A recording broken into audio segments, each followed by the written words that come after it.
성경에서 아마 제일 어려운 그 부분이 로마서라고 하면 다들 동의를 할 거예요. 그래서 우리가 이 로마서를 읽는 방법이 단순한 얘기거리로는 쉽지가 않아요. 그냥 얘기를 읽어가면서 이러한 깨달음을 얻겠다 이 정도를 기대하신다면은 그거는 쉽지 않아요. 그런데 이 로마서를 통해서 영감을 얻으실 수는 있어요. 그러니까 다 놓쳐도 좋은데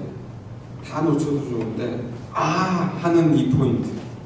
이 불교 사람들이나 선문답 좋아하시는 사람들이 동양 철학에서는 아하 모먼트라 그래요. 아하 모먼트. 이러고 딱 영감이 오는 그 부분을 잡아내실 수 있다면은 이 로마서의 어떤 공부가 상당히 도움이 되실 거라고 생각해요. 그 이유는 이 로마서를 통해서 모든 신학자들과 성인들이 거듭나 버렸기 때문에 그래요. 그래서 오늘 우리가 이 로마서 5장을 읽을 때 여러 가지 얘기들, 좋은 얘기들이 있을 수가 있지만 그걸 지식적으로 아는 것보다 정말로 여러분들이 한 가지라도 이게 나를 향한 하나님의 메시지구나를 가슴으로 느끼셔야 돼요. 그게 딱 느껴지는 순간에 이 로마서가 보이기 시작을 할 거예요. 그래서 마르틴 루터라는 사람은 이러한 주석들을 이야기할 때 제가 여러 번 비유를 들었죠. 사단이 커튼으로 막아버렸다는 거예요. 베일이라는 용어를 쓰는데 베일. 사탄이 커튼으로 딱 막아놨기 때문에 우리가 볼 수가 없어요. 근데 커튼을 열려니까 너무 힘들잖아요. 사단하고 붙어가지고 싸워서 커튼을 딱 지키면 좋은데 그럴 수 있는 힘을 가진 인간이 없기 때문에 루터는 반대로 표현을 쓰는 거예요. 바늘로 구멍을 뚫어라. 여러분이 정말로 조그만 바늘 하나로 콕 찌르면은 그걸로 사단이 죽거나 공격을 당하진 않아요. 근데 그 바늘 구멍으로 이렇게 들여다보면은 분명히 보인대요. 여러분 어려운 말씀일수록 여러분들이 집중력을 갖고 도전하셔야 돼요. 제가 이 말씀을 드리냐면 성경을 수십 번 읽었다는 사람도 이 로마서를 제대로 이해하는 사람 본 적이 없어서 그래요. 이 로마서를 제대로 이해하지 않으면은 우리의 신앙의 어떤 기초 자체가 없어지는 건데 사실은 이 로마서를 이해하지 못하고 나는 성경을 10독 했다, 20독 했다, 성경을 3번 썼다 이런 분들 되게 많아요. 여러분들 절대로 지식적인 리딩을 요구하는 게 아니에요. 여러분들의 영혼과 감성이 이 말씀 안에서 동의가 일어나야 돼요. 이거였구나. 그게 없으면은 절대로 이 말씀을 이해할 수 없기 때문에 여러분 집중하시고 바늘구멍 뚫는다. 내가 아무리 머리가 아프고 눈이 안 보이고 그래도 바늘구멍을 콕 뚫려서 기필코 보고야만 할 것이다. 이 생각을 갖고 한번 도전을 해보세요. 오늘 제가 그 로마서에 대한 강의를 찾다 보니까 의정부에 있는 화평교회 신만교 목사라는 분이 했던 설교, 한 사람이 중요합니다라는 이 설교에서 제가 많은 그 데이터, 그 자료와 영감을 받았어요. 그래서 제가 이분이 어떻게 이런 자료를 모았는지 궁금한데 제가 이거 한번 읽어봐 드릴 테니까 한번 한번 같이 한번 나눠보시죠. 이분이 표현하시기를 한 사람의 중요성이라는 거에 대해서 미국의 3대 대통령 토마스 제퍼슨이 단 한 표 차이로 대통령에 당선이 됐대요. 그리고 1645년에 올리브 크로멜, 되게 유명한 사람이죠. 영국의 그 지도자 중에 올리브 크로멜도 한 표 차이로 공화국을 세우는 그 통치권을 받게 됐고요. 우리가 정말 유명한 이 아돌프 히틀러 1923년에 단 한 표 차이로 나치당을 장악했대요. 그 한 표 때문에 600만 명 이상의 유태인을 학살하는 경우가 일어나게 됩니다. 1776년에 단 한 표 차이로 미국에서 영어가 공통어로 통용이 됐대요. 아니었으면 독일어가 될 뻔했다는 거예요. 그래서 그것도 한 표 차이. 그래서 우리나라에서도 16대 총선에서 3표 차이로 당선된 국회의원이 있었고요. 그리고 두 번째로 도전을 했을 때 그 사람의 표 차이가 2표로 좁아졌고요. 그래서 한 사람의 차이가 날 때마다 세계의 역사가 바뀌는 일들이 이렇게 있었다라고 표현을 해요. 저는 깜짝 놀랐어요. 저는 이런 데이터가 어디서 나오는지 모르겠지만 이게 사실이라면 우리는 투표부터 시작해서 행동 거지를 굉장히 조심해야 돼요. 왜냐면 한 사람의 잘못이 역사를 망쳐버릴 수가 있기 때문에 그래요. 그리고 또 다른 데이터를 이분이 쓰신 게 있는데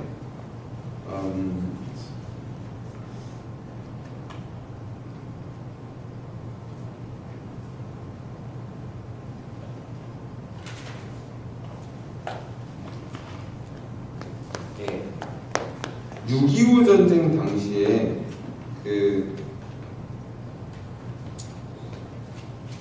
부상자의 숫자가 한국 국군은 58,809명이라고 그러고요. 사망이 부상은 178,632명이래요. 그리고 실종이나 포로가 된 사람이 82,310명이 된대. 유엔군 사망자는 36,991명, 부상은 115,648명, 실종 및 포로 6,944명. 그래서 합계 479,342명이 피해를 입었고요. 북한의 경우는 32만, 중공군의 경우는 90만 명이 피해를 당했다고 하는데 이 모든 책임의 요인을 이 사람은 김일성 한 사람으로 보는.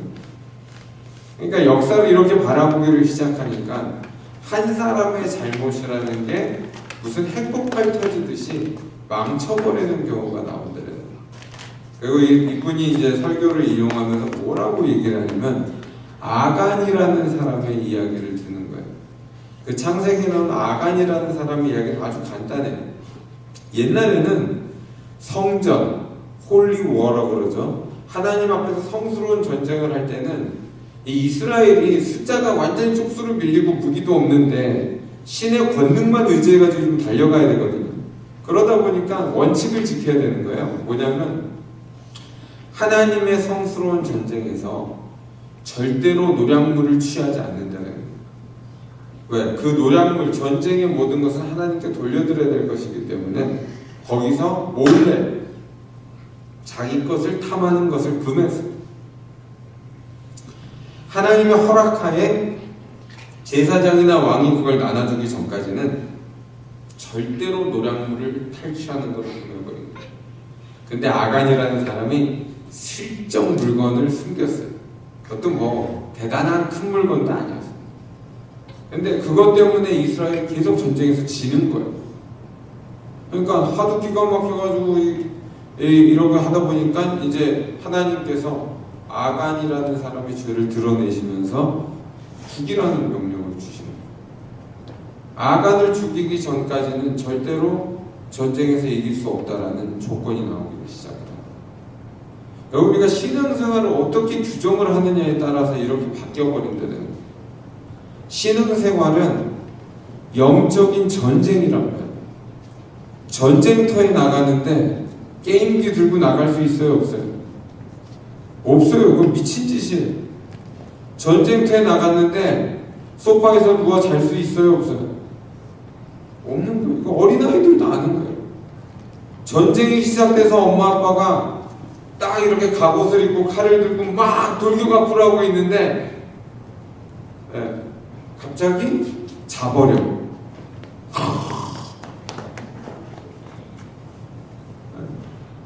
전쟁이 일어나가지고 무기를 정비하고 막 닦은 다음에 다시 준비하고 튀어나가야 되는데 무기가 어디 있는지 몰라. 정리를 안 해가지고 막 이리저리 너덜부려가지고 무기가 어딘지 몰라.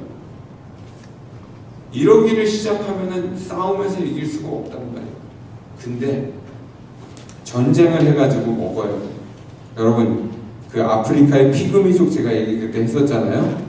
30-40명이 막 뛰어가가지고 기린을 향해서 막 창을 던져요.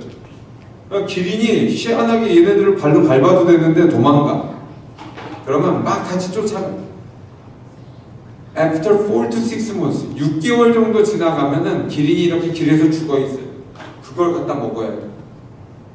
근데 그거를 나눠 먹는데 어떤 사람이 거기서 창을 안 던지고 자기 혼자 계속 몰래 까먹고 있어요.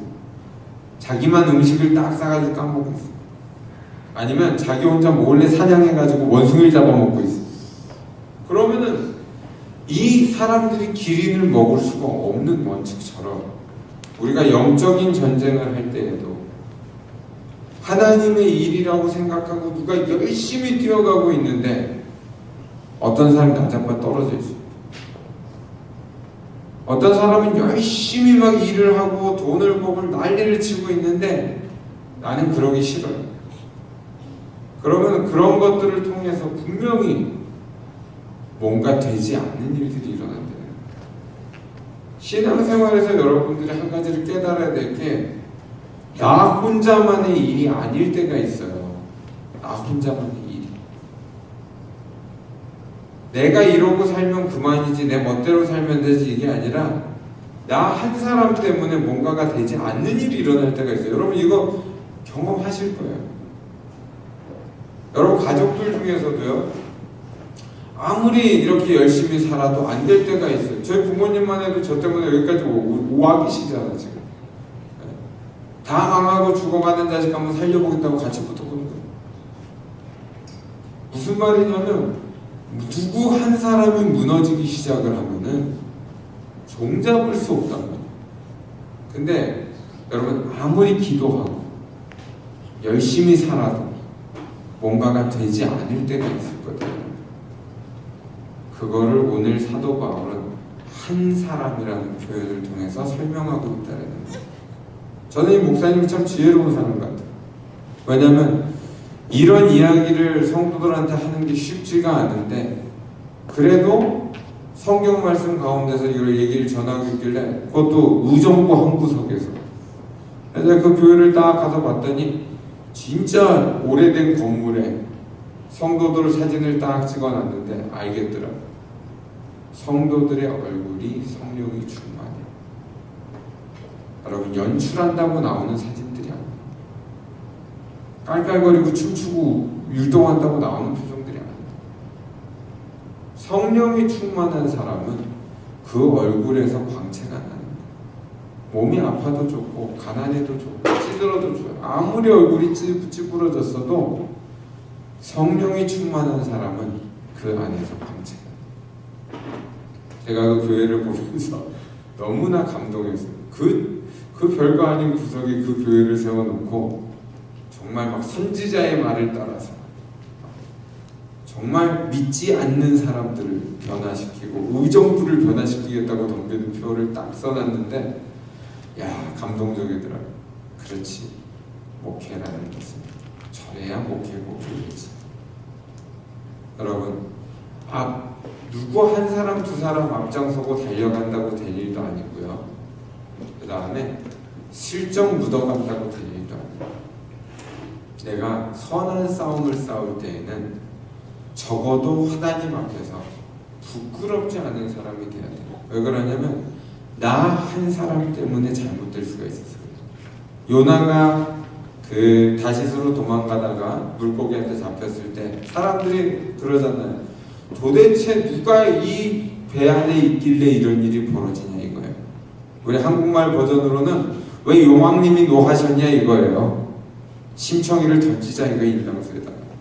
그러니까 요나가 가서 그러잖아요. 사실은 내가 하나님의 뜻을 어겨서 그렇게 된 거다.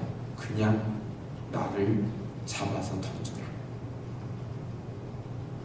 여러분들의 자세 가운데 정직함이 있어야 된다는 거예요. 여기 서 있는 설교하는 목사도요. 정직하게 말하면 부끄럽고 죄인일 수밖에 없는 사람. 마음속으로 짓는 범죄부터 너무너무 장애가 많은 사람. 그러니 여러분들이 여기 오셔가지고 그냥 딱 입싹 씻고 앉아가지고 이러고 가는 게 예배다. No. 하나님은 그런 예배를 받으실 수가 없단 말이에요. 하나님은 참회하는 자에게만 예배를 받으실 수 있어요. 왜 그럴까요? 아유 목사님 또 잘못했다고요. 맨날 잘못 듣기 싫어 죽겠어요. 근데 우리가 죄를 넘어갈 수 있는 유일한 방법이 유월절 사건의 어린 양의 피란 거예요. 예수님의 보혈 아래 무릎 꿇고 그 죄를 고백하는 사람만 예수님의 보혈의 공로로 그 죄를 넘어갈 수가 있는데, 죄를 죄라고도 안 하는 사람들이 어떻게 그걸 넘어가는 거야? 우리 한국 사람들 참 말 잘해요. 굳이 불식간의 죄도 용서해 주시고 범죄도 용서해 주시고. 그러니까 기도가 어떻게 돼요? 하나님이 알아서 다 아시고 용서하셔. 귀찮으니까 기도 그 다음에. 죄를 지었으면 그 죄를 다윗왕처럼 우슬초로 나를 씻어주시고 뭐 이러면서 통회하고 고백을 해도 하나님이 다윗을 그냥 용서하세요? 안 하세요? 안 하십니다. 다윗이 용서를 받지만 자녀가 죽고 고통을 당하는 그 과정 속에서 연단을 받게 됩니다.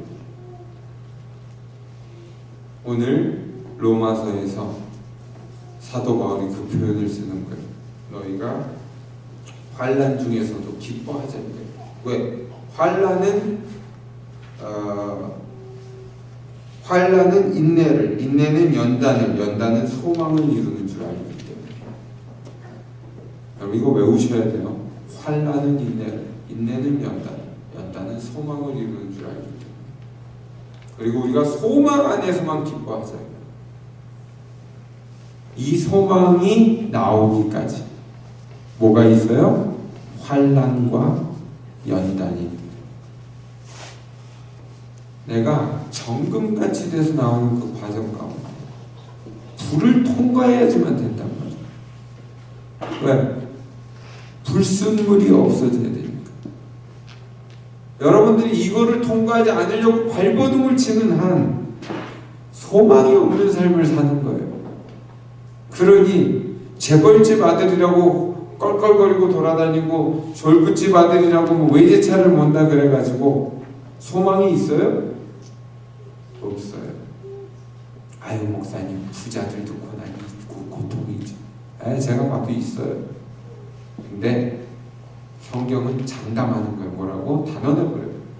부자가 천국에 가는 것은 낙타가 바늘길을 통과하는 것보다 더 어려울 거다. 여러분들 마음에 부자가 별게 아니더라고요. 부자는 별게 아니에요. 지가 부유하면 부자예요. 네. 아무리 부자라도 지가 맨날 그지다 그러면 그진 거예요. 저희 남자팀들도 2,000불씩 나눠 먹을 때부터 시작해가지고 참 멀리 왔어요. 야, 요즘에 우리 가정들이 돈 버는 거 보면 저는 놀라. 왜? 2배 이상은 벌자는 그때보다. 근데 의식은 더 그지같이 돼버렸어. 도대체 내 인생이 왜 이런가? 시간도 없고 놀 수도 없고 갈 데도 없고 일주일 내내 직장에 매여가지고 잠도 못 자. 그렇다고 돈이 손에 남아요? 안 남아. 와, 렌트비 올라, 세금 내, 교회는 헌금 내라고 강요해. 뭐 이거 방법이 없어요. 그래서 저 가만히 생각해보세요. 도대체 부자란 누군가? 부자는 자기가 만족한 사람이 부자입니다. 필로의 돼지라는 표현이 있잖아요. 그 배에서 광풍이로 가지고 막 있는데 다들 고통을 당하면서 죽을까 말까 뭐 이러고 고민을 하고 있는데 돼지 새끼 하나만 그러고 자고 있어요. 이게 부자예요. 이게 부자. 마음의 부자. 근데 이런 부유함을 가진 게 신앙이라고 여러분들이 착각을 하면은 어떻게 되겠어요? 다들 잠자려고 애를 쓸 거 아니에요? 오늘도 이적 집사님이랑 제가 얘기하면서 잠은 잘 주무십니까? 그랬더니 잘 주무신대. 테스트는 어떻게 나왔어요? 아직 모른대. 근데 테스트 결과가 나오면 산소호흡기부터 지금 장비들을 사셔야 되잖아요. 그죠? 그래서 제가 그냥 종이컵으로 막아드리면 영원히 주무실 텐데요. 그래서 여러분 잠을 자고 싶으면 눈을 감고 안 일어나시면 돼요. 일할 수 없는 밤이 온단 말이에요. 그때까지 뭐 해야 돼요? 쉬지 않고 일어나서 뛰는 거예요. 여러분, 하나님은 어떤 하나님이세요? 일하는 하나님이시란 말이에요. 예수님께서 제자들이 막 나가서 이렇게 안식일날만 먹다가 사람들이 비난을 하니까, 야, 하나님이 일꾼들을 부리시는 하나님이고 일하시는 아버지신데 어디다 대드냐 이러고 나오는 거예요. 우리는 안식하시는 하나님만 기억하지만 6일 동안 이 세상을 창조하셨다는 하나님을 한번 생각을 해보세요. 이 세상 삼라만상의 원칙이 6일에 이루어지려면 얼마나 많은 일을 말하겠느냐. 여러분, 쉬지 않고 일하시는 이유가 거기에 있어요. 우리 인류의 범죄로 노동이 이렇게 대가로 오기는 했어요. 그러나 잘 생각해 보세요. 에덴 동산에서도 정말 놀고 먹었겠냐? 에덴 동산에서 인간의 원칙이 뭐였어요? 하나님이 아담에게 주신 에덴 동산의 명령이 뭐예요? 생육하고 번성해서 땅이 충만하고 이 땅을 정복하고 다스리라는. 여러분, 땅을 정복하고 다스리려는데 누워가지고 게임하실 수 있어요? 땅을 정복하고 다스리려는데 퍼질러져서 쉴 수 있어요. 우리가 까질러지는 그 순간은 무슨 순간이에요? 열매를 맺지 못하고 무능한 순간. 여러분 다 경험하시잖아요. 기뻐요? 기쁠 리가 없잖아요. 우울증이나 안 걸리면 다행이지. 제가 식당에서 가만히 앉아가지고 시간을 보내면서 허허허 참 좋네 이럴 것 같아요. 손님이 없는 그 순간은 죽음의 순간이에요. 야, 이거 망하는 게 아닐까 싶기도 하고. 주여 도와주십시오. 네. 온 가족이 달라붙어서 청소도 하고 난리가 나는 거예요. 뭐라도 해야 되겠다. 여러분, 집에서 나는 왜 이렇게 생활비가 없나 이럴 때 마룻바닥이라도 닦는 거예요. 먼지라도 없애야 돼. 쉴 새 없이 움직이면서 광날 때까지 닦는 거예요. 왜? 나는 그렇게밖에 못하니까. 여러분이 학생이세요? 책을 읽을 때도 집중해서 읽어야 되는 거예요. 책을 다 읽고 나서 못 얘기할 때 몰라. 그런 머저리 같은 짓을 뭐하래요? 책을 읽었으면 알 때까지 읽는 거예요. 무슨 일을 하면 끝을 볼 수 있는 사람, 무슨 일을 맡겨도 반딱반딱하게 해낼 수 있는 사람들이 되셔야 된다는 거예요. 여러분들 앞에 있는 목사는 2-3시간도 못 서 있는 병신이지만 그래도 뭔가를 할 때 집중할 수 있는 믿음을 갖고 가는 거예요. 보통 사람들 같으면 분명히 나 오늘 죽을지 몰라 이러고 나자빠지면 끝나요. 나도 우리 이적 집사님이랑 동창 맺을 수 있어요. 분명히 병원 가서 한번 쓰러지면 나는 장애인이에요. 끝까지 달려가다 죽겠다라는 각오가 없으면 못 가는 길들이란 말이에요. 하나님이 주시는 힘만 붙잡고 가는 거예요. 여러분, 어떤 사람은 쉴 수 있는 권한이 있어요. 그러나 그 권한을 부여받기 위해서 애쓰실 필요 없어요. 왜? 어차피 하나님 나라는 일하는 나라예요. 하나님의 사역은 목숨 걸고 가는 전쟁터라는 거예요. 사람들 앞에서 뭘 증명하실 필요는 없어요. 제가 어떤 사람이 뭘 안 했다 잘했다 이런 얘기를 하는 게 아니에요. 근데 여러분, 하나님 앞에서 여러분들 아세요. 하나님이 주신 정직한 영을 가진 사람은 알아요. 한순간 한순간이 지나갈 때마다 내가 맞는 일을 하고 있는지 범죄를 하고 있는지 안다라는 거예요. 그 죄에서 돌이켜야 돼요. 나를 위해서요? 아니에요. 내 자식을 위해서요? 아니에요. 남들을 위해서 돌이켜야 된단 말이에요. 이 세상을 위해서 돌이켜야 되고 내 가족을 위해서 돌이켜야 되고 내 주변에 나 때문에 고통당하는 사람들을 위해서 돌이켜야 된다는 거예요. 여러분, 목사가 설교를 개판치면 어떻게 돼요? 교회 하나가 망하는 거예요.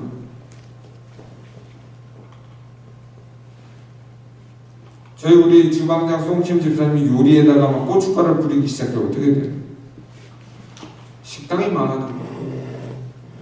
여러분, 학교에 간 학생들이 맨날 아이폰이나 들여다보고 수업을 안 들어. 어떻게 돼요? 학교가 망하고 나라가 망하는 거예요. 한 사람이 잘못을 할 때 모든 게 잘못된다라고 사도 바울은 표현을 하고 있는 거예요. 그 이유로, 신학적인 이유로 아담이라는 사람 그리고 예수님을 들고 있는 거예요. 여러분, 우리가 원죄라는 표현, 오리지널 신이라는 표현을 할 때 어떻게 해석을 해도 좋아요. 근데 우리 안에 있는 이 범죄의 원인이 아담으로부터 시작했다라고 얘기를 한단 말이에요. 여러분, 이런 거 모르는 사람들은 다 그냥 어린아이들은 순수하고 착하고 뭐 이렇게 보시지만 성경은 냉정하게 타고나면서부터 죄성을 타고났다라고 가르친단 말이에요. 아니, 목사님, 우리 아이들은 착해요. 그게 아니에요. 제 아이들도 얼마나 영악했는지 몰라. 어떻게 하면 알아요? 취업해보면 알아요. 우리가 우리 안에 있는 죄성이 한 사람의 잘못으로 인해서 왔다는 걸 생각해보잖아요. 그리고 이 죄가 어떻게 용서를 받았어요?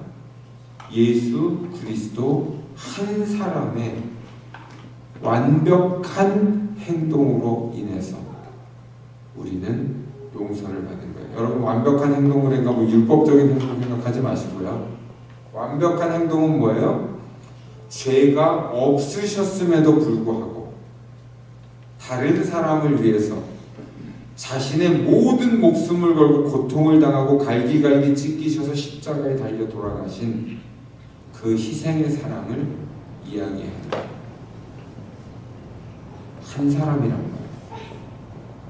여러분, 한 사람이 변했을 때 성경은 네가 예수를 믿었기 때문에 너와 내 집이 구원을 얻을 것이고 너는 가서 예루살렘과 유다와 온 사마리아와 땅 끝까지 이르러서 전 세계의 복음을 전하라는 거예요. 너 한 사람으로 말미암아서 세상이 변할 거다라고 가르칩니다. 나 하나면 어때? 라는 식의 생각. 나는 그냥 내 삶을 살면 되지라는 생각. 한 세상 이렇게 살다 가면 되지라는 생각. 여러분, 제가 우울증 환자였는데 제가 우울증에 걸린 대표적인 이유들을 제가 공부하면서 찾아보다 보니까 이 왼수 같은 7, 80년대 가요 전부 우울증 환자. 툭 하면 이별과 뭐 외로움과 절망과 언젠간 가겠지 푸르른 이 청춘 피고 또 지는 꽃잎처럼. 여러분, 한심한 노래, 한심한 노래. 저희 아버지 세대 노래는 뭔가 봤더니 인생은 나그네 길 뭐 이러고 앉았어요. 근데 뭔가 풍류가 있어. 뭔가 한탄 같지만 쨍하고 했던 날 돌아왔단다 뭐 이러고 놀고 있어요. 근데 이상하게 7, 80년대를 흘러가는 가요들이 전부 우울해. 그리고 나서 90년대 서태지 이후를 딱 제가 정리를 해보니까 싸가지들 진짜 없어요. 네가 나한테 감히 그래? 차버리고 끝나지. 다 이런 가사들이에요. 잘못된 만남 뭐 이런 거 갖고 놀고 있고. 그래서 사람의 이성이라는 게 정서를 좌우하는 거예요. 여러분, 성경적인 가치관에서는 우리는 물러날 수 없는 한 가지 진실이 있는데 그게 한 사람이 변하면 온 인류가 변한다는 거예요. 왜 내 삶이 이렇게 되지 않을까라는 고민을 할 때 여러분들, 나 자신의 노력도 중요하지만 내 주변에 배치된 모든 군사력들을 점검하셔야 될 필요가 있어요. 내가 아무리 열심히 총 들고 뛰어도 내 자식들이 방탕하고 하나님 앞에 범죄하고 있으면 그 가정이 설 리가 없어요. 내가 아무리 열심히 기도 생활을 하고 뭔가를 하겠다고 나아가도 내 배우자들이 그렇게 따라오지 못하고 딴짓을 하고 있으면 정말 힘들어요. 여러분, 이제 제가 이렇게 말하니까 무슨 군대 의식을 갖고 살아가라는 것 같은데 그 얘기는 절대 아니에요. 여러분들 즐기실 거 즐기시고 하실 일 다 하셔도 돼요. 근데 하나 분명히 하세요. 내 양심과 커먼 센스. 저희 와이프가 드라마를 너무 좋아해요. 그래서 저는 볼 때마다 참 기가 막힌 거예요. 목사 사모인데 드라마를 저렇게 좋아해도 되나? 근데 드라마를 볼 때마다 제 마음에 드는 생각이 있어요. 너무 안쓰러워. 왜 그럴까요? 드라마 볼 시간이 어딨어? 오버워킹을 잡을 하고 들어와서 남편 아프다고 뒤치다거리 다 하고 살림 다 하고 시부모 다 모신 다음에 식당까지 와서 청소를 하고 나서 드라마를 봐. 거기다가 제가 뭐라고 말할까요? 아니, 목사 사모가 기도를 해야지 드라마나 보고 그따구로 하니까 교회가 이꼴하지 이럴 수 있어요? 안타까운 거예요. 고생이 많네. 건강 잃지 않게 조심하기. 여러분, 목사가 어디 가가지고 활동하는 걸 정확히 한번 시간제로 계산을 해보시면요, 우리 성주형님이 옆에서 늘 보고 있지만 1시간 11시에 간신히 기어 나와서 눈도 안 보이는데 휘청휘청거리면서 손짓들하고 이러고 있다가 2-3시간 되면 푹 퍼져가다 이러고 나가 뒤져도 형편없는 모습이라. 근데 걱정들을 해, 주변에서 걱정들을. 뭔가 이유가 있을 거 아니에요. 아, 제가 힘들구나, 고생하는구나. 안 그러면 어떻게 되겠어요? 비용신 꼴까불다니. 그렇게 가야 되죠. 여러분, 자녀들이 오락을 막 하면서 놀아. 제가 우리 복주랑 오락을 자주 하는데 오락을 하면서 노는데 너무 안타까워. 왜? 피곤해. 무슨 초등학생이 밤 12시, 1시까지 숙제를 해요? 말이 되냐고. 그리고 새벽 6시에 일어나서 아빠 학교 가지. 안타까워. 마음이 너무 안타까워. 여러분, 안타까울 정도로 사세요. 누가 뭐라고 해도 그 사람을 바라볼 때 안타깝다. 저희 부모님이 오시기 전까지 저희 집이 돼지우리처럼 더러워요. 와이프가 맨날 그래요. 여보 미안해. 그럼 제가 갖다 대고, 야, 이제 난 청소도 안 하고 놀고 자빠져있냐 그럴 것 같아요? 고생이 참 많네. 생각을 해보니까 우리 어렸을 때 우리 쌍둥이 나놓고 집이 더 더러웠어. 집은커녕 아침에 밥도 못 얻어먹어. 근데도 와이프가 미안해. 그럼 제가 할 말이 뭐예요? 고생이 많네. 왜 그래? 얼마나 힘들어. 애 둘 껴안고, 막 그땐 셋이었지. 셋을 껴안고 뭐 어떻게 할 수 없는, 시장을 가려면은 뭐 양손에 바구니를 들고 무슨 장바구니를 들고 또 밀고, 참 고생이 많네. 나는 시리얼을 씹어 먹을지언정 먹을 게 하나도 없어서 혈당 뻔히 아는 거 올라가는 거 알고도 라면을 끓여 먹을지언정 고생이 많네. 불만이 있을 수가 없어요. 열심히 살고 있기 때문에. 여러분, 이 모든 결정이 여러분의 양심에서 나오셔야 돼요. 다른 사람이 뭐라고 할 수 있는 문제가 아니에요. 왜? 어떤 사람은 2시간만 일해도 피곤해. 3시간만 일해도 피곤해. 4-5시간만 일해도 목숨 걸고 뛰어야 된단 말이에요. 근데 어떤 사람은 12시간을 일하고도 계속 활딱활딱거리고 있어요. 네. 그래서 객관적인 기준을 들이댈 수가 없지만 이 모든 일에 여러분들의 양심의 기준이 적용되셔야 돼요. 왜? 나 한 사람이 이걸 잘못하는 순간 어떻게 된다고요? 모든 전쟁이 망쳐버리기 때문에. 여러분, 하나님이 능력이 없어가지고 이스라엘을 끌고 아간을 탓하실 이유가 없잖아요. 아간이 잘못했어도 전능하신 하나님께서 왜 그걸 못하시겠냔 말이에요. 아무리 누가 못하고 잘못했어도 내가 잘했으니까 하나님 나를 축복하시고 나만 잘되게 하시고 내게 복 내려주시옵소서 이러고 있는 게 한국의 기독교 아니냔 말이에요. 근데 한 사람의 잘못 때문에 온 교회가 무너지면 어떡할까요? 한 사람의 잘못 때문에 한 국가가 무너지면 어떡할 거냔 말이에요. 내가 그 책임자면 어떻게 되냔 말이에요. 내가 그 책임자. 그렇기 때문에 우리는 거시적인 시각을 놓치지 않고 신앙생활하는 거예요. 나는 비록 이렇게 보잘것없고 연약한 사람이지만 내가 잘못할 때에 하나님의 나라가 흔들리는, 기초조차 흔들려버리는 이유가 이런, 내가 중요하기 때문이 아니라는 거예요. 하나님의 나라는 예수 그리스도의 십자가 보혈 위에 서 있는 용서받고 거룩함과 회복이 있는 나라인데 내 죄악으로 인해서 사단 마귀가 틈타버리고 내 죄성으로 인해서 공격을 받아버리고 내 죄성으로 인해서 서로 미워하고 헐뜯게 만들어버리고 내 죄성으로 인해서 배우지를 못하는 거예요. 사람들이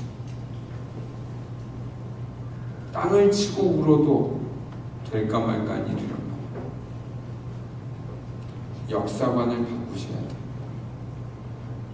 사도 바울은 이걸 가르치고 있는 거예요. 무엇을 해라라고 하고 있는 게 아니라 이러한 사람이 되라라는 거예요. 환난은 인내를, 인내는 연단을 소망을 낳는데 그 소망 안에서만 우리가 기뻐하자라는 거예요. 여러분, 오늘 삶을 살면서 뭔가가 힘들 때 기뻐하자라는 거예요. 왜? 하나님이 뭔가를 이루시기 때문에 기뻐하자라는 거예요. 거기서 좌절한 척하고 힘든 척하고 주저앉지 말고 돈 좀 벌면 깝죽대고 써대지 말고 다 필요 없어요. 하나님 앞에서 내 중심이 합당하게 서 있지 않으면 니느웨라는 부강한 백성들도 망해야 되는 거예요. 하나님 앞에 무릎 꿇는 것만 남았어요. 여러분들이 이 사도 바울의 로마서 5장을 보실 때 그 15절에 보시면 은사라는 표현이 나와요. 은사. 범죄와 같지 않은 이 은사는 뭐냐면 하나님이 주시는 은혜로만 말미암아 되는 일들을 말하는 거예요. 아담으로부터 우리가 살고 있는 오늘의 현실까지 인간의 역사는 뭐였어요? 범죄. 여러분, 제가 왜 이렇게 단언을 하냐면 단순히 뭐 신학적이거나 성경적으로 범죄라는 게 아니라요, 제가 45평생 지켜본 제 주변의 모든 인생들이 그냥 범죄자예요. 어떤 사람은 너무나 뻔뻔스럽고 어떤 사람은 그래도 가능성은 보이는데 아직 범죄자고, 어떤 사람은 미련해서 깨닫지 못하는데 범죄자고, 어떤 사람은 능청스럽게 죄를 짓는 범죄자고. 의인은 하나도 없어요. 뭐 성경에서 멋있게 의인은 하나도 없나니 뭐 이래서 그런 게 아니고 진짜 나쁜 놈들이에요. 우리 여기 있는 어린애들도요, 제가 봤을 때 정말 나쁜 애들. 왜 나쁜 애들이에요? 부모 말 안 듣지, 공부 안 하지, 어디 가서 친구들 차별하지. 우리 딸들 둘이 나오면서 툭 하면 SH월드와 F월드가 입에서 나와. 정말 나쁜 애들이에요. 그래도 우리 애들이 다른 애들보다는 정말 모범적인 애들이고 학교 가서도 맨날 1등, 2등 하고 그러는데 근데 나쁜 애들이 정말 나쁜. 하면 얘기하면 건방지고 사람 무시하고. 재밌는 거는 이 말을 하는 이 목사도 그래요. 이 목사를 목사로 만들겠다고 평생을 다 우리 부모님도 참 나쁜 사람들. 이렇게 이기적인 사람을 본 적이 없어요. 여러분, 우리 동학교에 우리 성도님들 참 나쁜 사람들. 서로 사랑하자 그러더니 맨날 헐뜯고 비방하고 용서는 못해서 씩씩거리고. 참 나쁜 사람들. 인간 역사 자체가 우리처럼 교회를 다니고 뭔가 해보려고 하고 철야 기도도 하고 새벽 기도도 하려고 애를 쓰고 막 이러면서 이제는 나는 성경도 보겠다고 고백하지만 참 나쁜 사람들. 여러분, 이거 인정하셔야 돼요.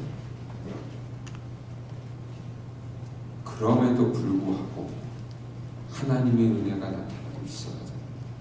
왜 나타나냐면 말이에요. 사도 바울은 이걸 은사라고 표현하는 거예요. 은사가 귀신이나 쫓고 병이나 고치고 막 이런 게 아니에요. 제가 여기서 정말 갈등해요. 왜? 나는 그게 대단한 거라고 생각하고 추구하고 평생을 살았어요.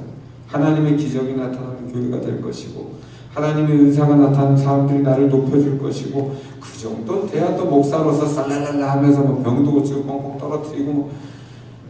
아니 근데 왜 그런 사람들의 말로가 다 이상하냔 말이야. 성적으로 범죄하고 물질적으로 범죄하고 기가 막혀. 가정은 파탄되고. 여러분, 은사주의라는 거에 사로잡힌 사람들이 왜 사생활이 더러울 수가 있어요?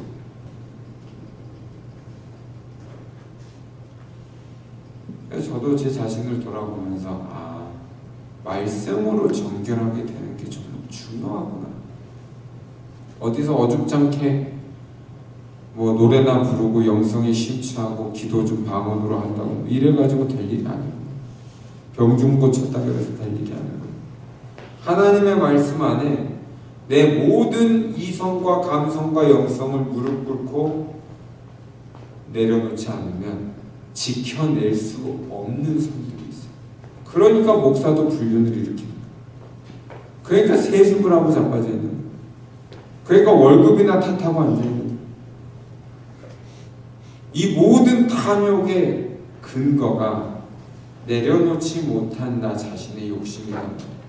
은사 역시도 우리가 그렇게 이해하면은 욕심을 부릴 수밖에 없어요. 오늘 바울이 말하는 이 영적 은사는 그게 아니에요. 바울이 말하는 이 영적 은사는 오직 하나님의 은혜로 예수 그리스도의 십자가 사건을 통해서 이루어지는 그 일을 말하는 거예요. 이것은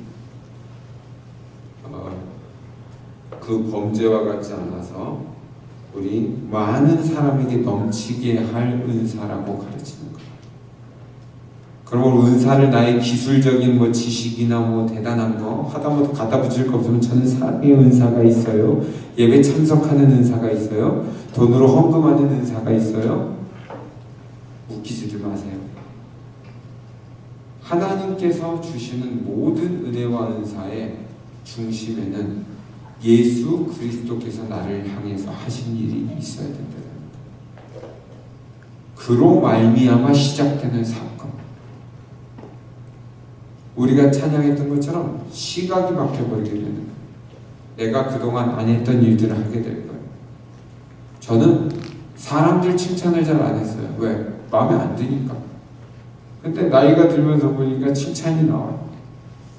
겸손해지기도 하지만 예수님이 나를 칭찬해 준 걸 기억하기 때문에 내가 그렇게 잘못하고 살았을 때에도 그렇게 교만하게 살았을 때에도 예수님이 나를 긍정하셨던 그 어포메이션을 기억하기 때문에 이제 나도 그렇게 되기 시작합니다. 하나님이 내게 시작하신 일. 제가 건강했으면 여러 사람 족쳐서 진짜 잡았을 텐데 건강이 잃고 이렇게 힘들게 되고 나니까 사람들을 용납하기 시작합니다. 그래도 제 주변 사람들이 너는 기준이 너무 높다 그래요. 근데 어쨌든 변하기 시작합니다. 왜? 하나님이 나 같은 죄인도 바꿔내셨기 때문에. 여러분 하나하나 변할 거예요. 근데 그 가운데 예수님이 내 마음속에 시작하시는 그 일이 시작돼야 돼. 뭘 했기 때문이 아니에요. 여러분 여기서 재산을 다 팔아가지고 교회가 헌금을 하거나 가난한 사람들 나눠준다 그래도 이 일은 시작되지 않아요.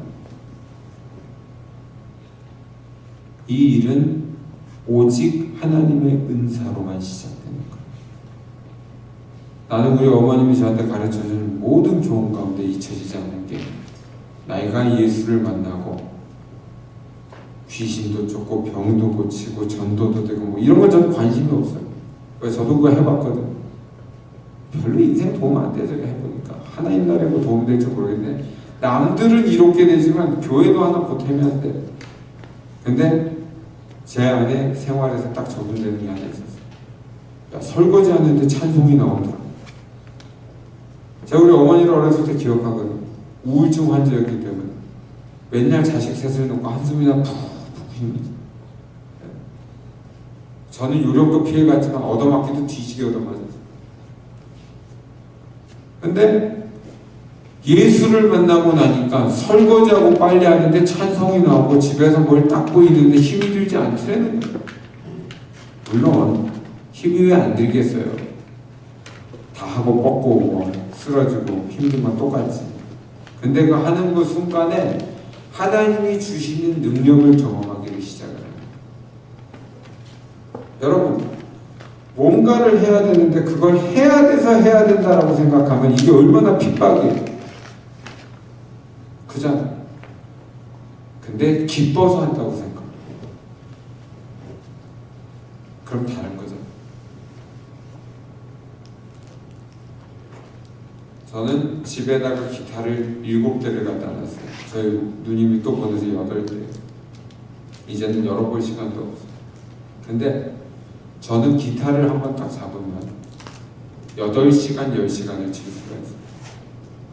찬송가, 악보를 보지 않고 누워서도 치고 거꾸로 서서도 치고 뒷짐지고도 치고. 왜? 그 순간에 임재하시는 하나님의 성령을 내가 알기 때문에 할 수 있는 거예요.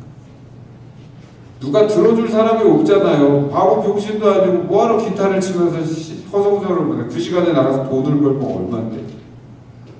근데 아무리 힘들고 지쳐도 남는 시간에는 꼭 제 오피스에 가서 기타를 들고 나와요. 왜?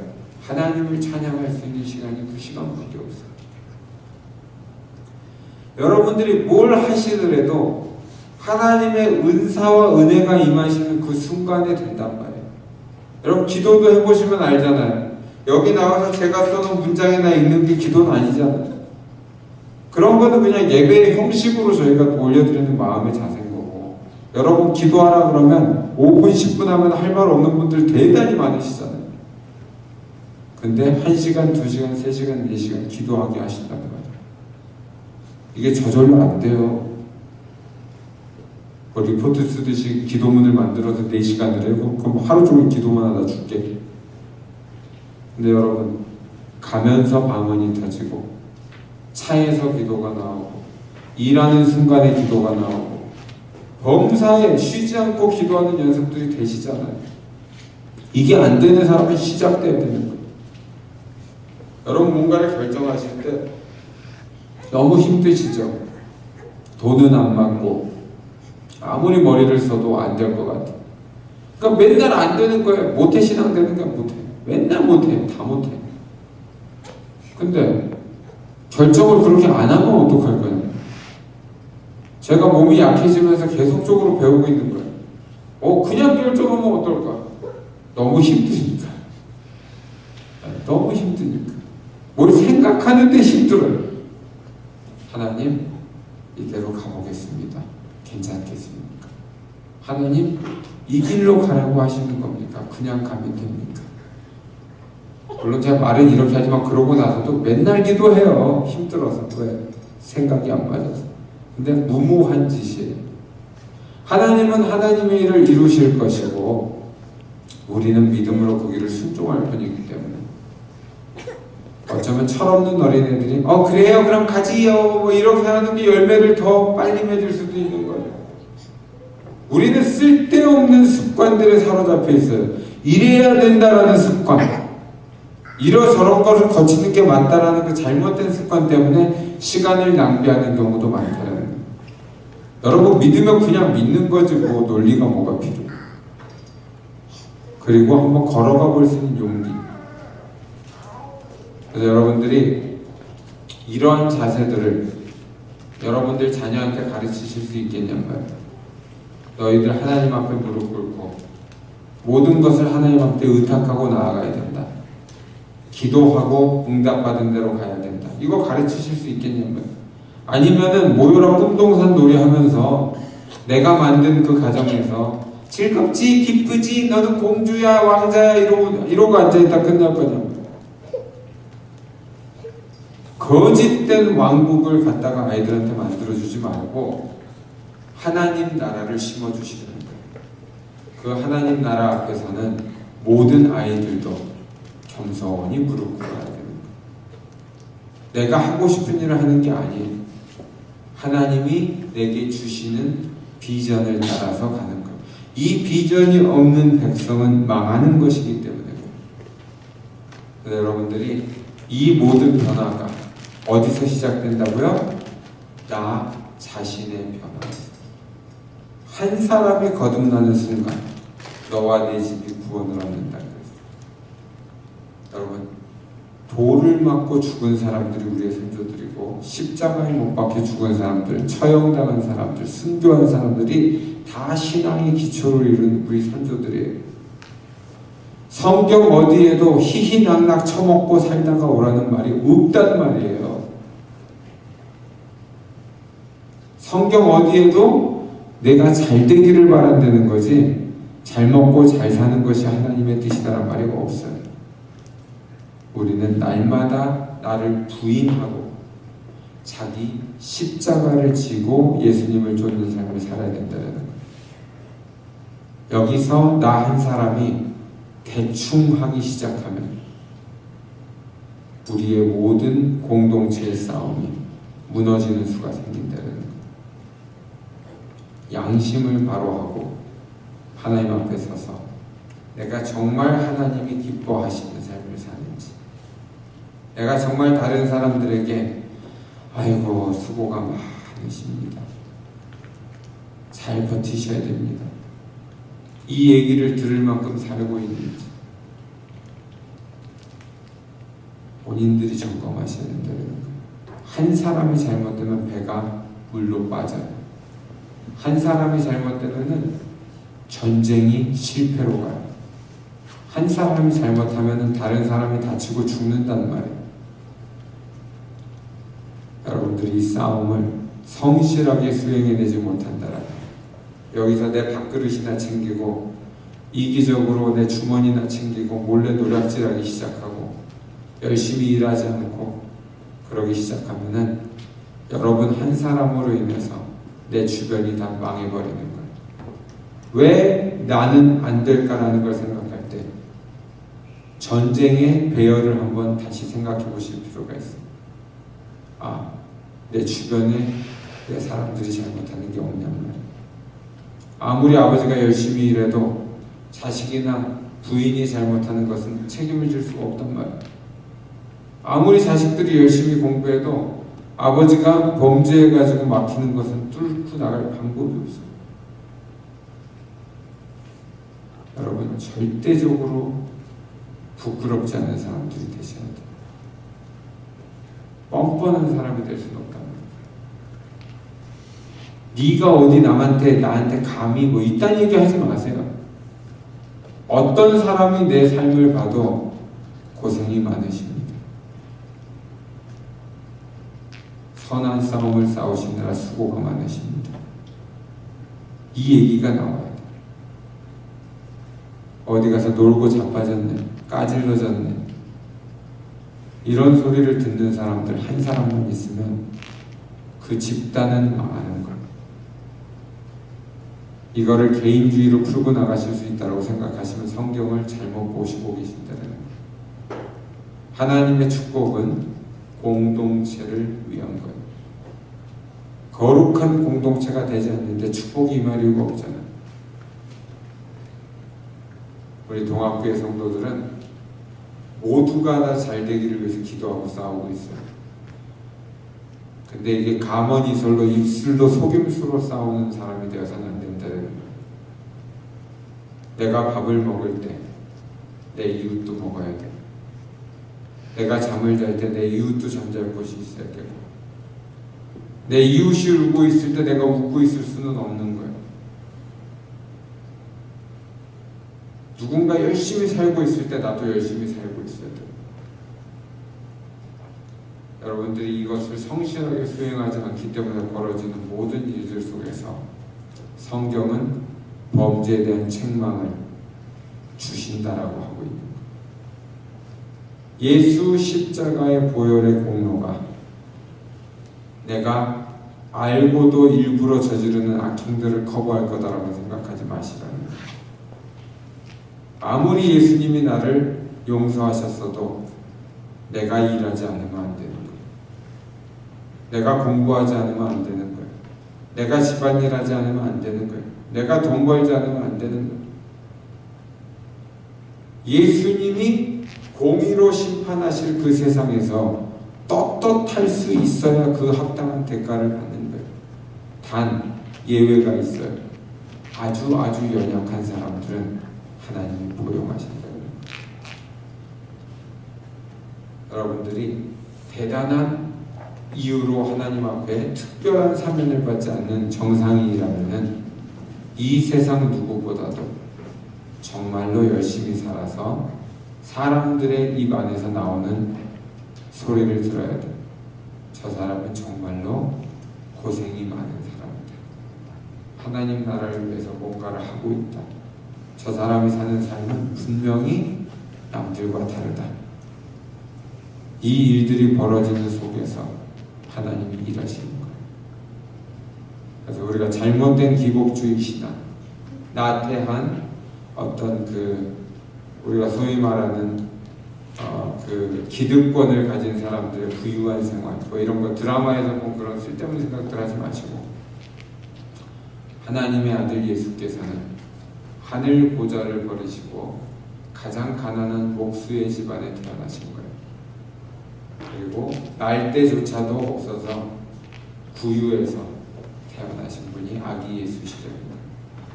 교육도 못 받으셨고 하도 가난한 동네에서 태어나서 멸시천대를 받으셔서 나사렛에서 무슨 선한 것이 나올 것이 있냐라고 조롱을 받으셨어요. 그 예수께서, 그 한 사람 예수께서 우리의 모든 죄를 사하신 거예요. 여러분들이 믿음이 있으셔야 돼요.